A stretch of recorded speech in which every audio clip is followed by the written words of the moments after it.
원포인트 레슨 받아보는 시간입니다. 김종철 프로증권의 김종철 소장 연결해 봅니다. 안녕하세요. 네, 안녕하세요.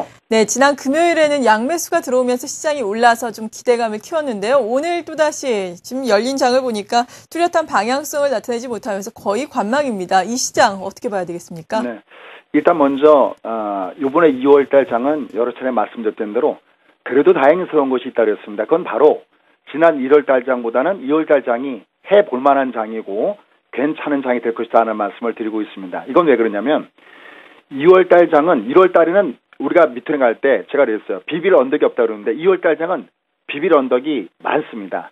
3개나 있는데요. 어디가 있는지 그래프를 보면서 잠깐 설명을 드리면 여러분이 이미 배웠던 거니까 쉽게 이해할 수가 있을 겁니다. 한번 보시죠.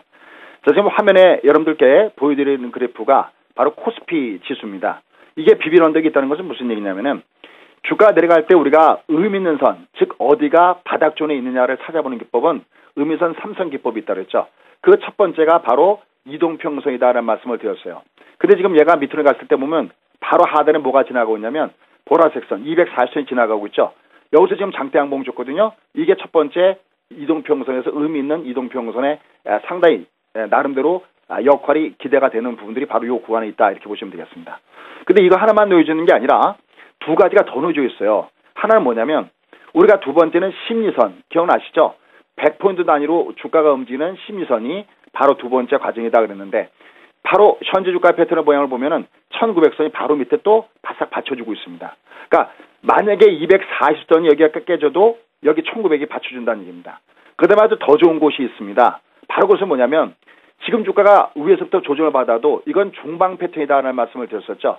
중방 패턴인 것은 무슨 얘기냐면은 현재 주가가 조정을 받아도 이미 벌어놓은 게 있어요. 이렇게 빨간 색깔로 벌어놓은 게 있을 때는 이게 내려가더라도 한 번 주가가 떠야 됩니다. 그러니까 지금 여기가 빨간 계통이죠. 즉 정배로였거든요. 정배에서 내려갈 때는 직전 저점을 그냥 한 번에 깨지는 않습니다. 그렇기 때문에 하단에 여기서는 또 나름대로 의미가 있는 모습이죠. 이걸 우리가 중방 직저 매수, 그러니까 직전 저점 때는 매수가 있다 이렇게 보시면 됩니다.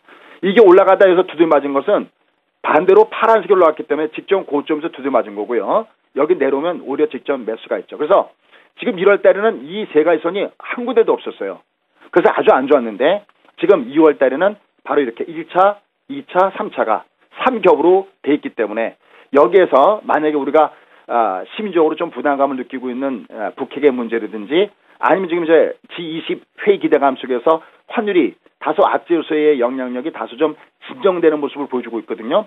이런 것들이 만약에 원치 않는 방향으로 흘러간다 하더라도 괜찮은 이런 구간이 있다 이렇게 말씀을 드릴 수가 있겠습니다. 다만 여기서 한 가지 문제가 되는 것은 뭐냐면 이 장이 지난 주말장처럼 강하게 올라갈 줄 알면 외국인들 선물 매매는 여전히 필요합니다. 그래서 우리가 주요 키포인트는 G20 회의 기대감 속에서 환율, 요 문제가 일단은 다소 악재에서 진정되고 있다는 것은 참 다행스러운 모습인데 다만 이제 우리가 볼 것은 외국인들 선물 수급은 계속 좀 우리가 점검하는 것이 필요하다 판단됩니다. 그 다음에 정말 하나 또 다행스러운 것은 뭐냐면 아무리 주가가 약세한상을 보이더라도 오파동 구간에서는 돌려놓는 경우가 많다고 그랬습니다. 자, 잠시 그래프 잠깐 한 번만 더 보시기 바라겠습니다. 자, 그래프 잠깐 보시면요. 지금 여기는 바로 여기 10월달과 11월달처럼 어떤 패턴의 모습을 보여주고 있냐면 바로 5일 평선이 오파동 구간에 놓여지는 거죠. 그러니까 아무리 여기서 이게 심차게 내려둘렀어도 오파동 오면 그 약효가 떨어지듯이 지금 여기가 아무리 이게 약세 국면이어도 여기 오파동 구간에 놓여졌기 때문에 다소 오늘도 보면은 지수가 올라가도 계속 두드맞고 올라가도 두드맞고 있는데 역시 시간이 좀 필요할 뿐이지 조금씩은 좀 괜찮아지는 구간에 나타날 것이다. 다만 이제 그 본격적인 신호는 바로 20일 평선 위에서 캔들 자체가 이렇게 올라타야 좋습니다. 이렇게 올라타 주어야 이게 좀 힘이 있다. 그래서 본격 신호는 21선 위에서 캔들의 몸통 골든크로스 나와야 좀 더 의미 있는 신호가 되겠습니다. 그럼 지금은 어떤 거냐? 얘는 지금 주가가 좀 밑으로 내려가더라도 이런 게 있잖아요. 시중에서 여러분들 이런 식 들어보셨죠? 아무리 지금이 괴롭고 슬프더라도 참고 견디면 머지않아 기쁨의 날이 온다 그랬는데 지금의 장은 오파동 구간에 있기 때문에 조금 힘들시더라도 구정의 이후에 여러분께는 좋은 이런 구간이 좀 나타나지 않겠나라는 기대감을 가져볼 수 있겠습니다. 말씀해 주셨는데 여전히 정말 상황은 불안하지만 그래도 바닥이라든지 하방 경직에 대한 믿음은 있는 것 같거든요. 이럴 때 우리가 봐야 할 점들 또 어떤 것들이 이제 간략하게 제시를 해 주시죠. 네, 일단 가장 큰 거는 뭐냐면 지금 주가가 고비 상황이 변환됐다라고 표현할 수가 있겠습니다. 그건 뭐냐면 최근에 주가는 소위 하락의 동방향이었었어요. 다시 말씀드려서 현재 주가의 패턴에서 이평선에 전부 다 오면서 내려 누르는 구간이었는데 이제는 그래도 하나가 돌아서면서 매수의 편이 돌아서는 엇박자 구간에 있다라고 얘기할 수가 있겠습니다. 그래서 20일선은 하향인데 5일선은 상향으로 돌아섰습니다. 자, 준비된 자료 화면 잠깐 보시면 훨씬 더 이해하시기가 굉장히 쉬울 거로 보고 있습니다. 잠깐 보시죠. 지금 주가의 패턴에서 보시면은 그동안은 둘 다 하락의 동방향이었다는 것은 그게 무슨 뜻이냐면은 화면에 녹색선 그래프를 잠깐 보시면 어떤 부분들이 형성되냐면 둘 다 기울기가 밑으로 내려가는 이런 패턴의 모습을 보여줬었죠. 그러니까 현재 주가의 패턴에서는 밑으로 5일선가 있으면 내려갔는데 지금은 밑에 빨간 선 보이실 겁니다.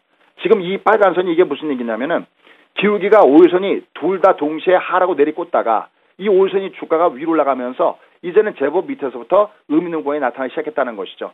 여기도 보면 주가가 제대로 뜨려면 먼저 중요한 것은 하단에서 뭔가 돌아서는 이동평균선이 필요한데 바로 지금은 그러한 패턴의 모습을 줬다는 거죠. 지금 장 잠깐 보시죠. 지금 장도 보면 얼마 전까지만 해도 20선도 내려가고 5일선도 동반 하락이었었어요. 그런데 바로 이제 5일선이 턴하기 시작했다는 것이죠. 그래서 이 20선이 매우 중요한데 이 20선이 아직까지는 하향이지만 이게 점점 빠져나간 주가가 여기지만 점점 이제 부담이 없게 되는 이런 모습을 주가에서 굉장히 좋습니다. 그래서 20일 평선이 이제는 손등형에서 손바닥형으로 서서히 도는 구간이 시간이 지나면 지날수록 시간은 바로 20선이 턴하는데 비중을 둘 가능성이 굉장히 높고요. 그러기 위해서는 현재 주가가 조정받는 건 괜찮습니다. 다만 조정받아도 여기 이 저점 여기만 좀 지지만 되어준다면 여러분들은 요 어려운 고비를 지나간 다음에는 그래도 제법 반등 다음 반등을 좀 더 경험할 수 있는 이런 날이 곧이어서 올 것이다. 이렇게 말씀드리고 싶습니다. 네, 또 그런 날을 기다리면서 여러 가지 투자 전략 들어봤습니다. 김종철 프로증권의 김종철 소장이었습니다. 고맙습니다. 예, 감사합니다.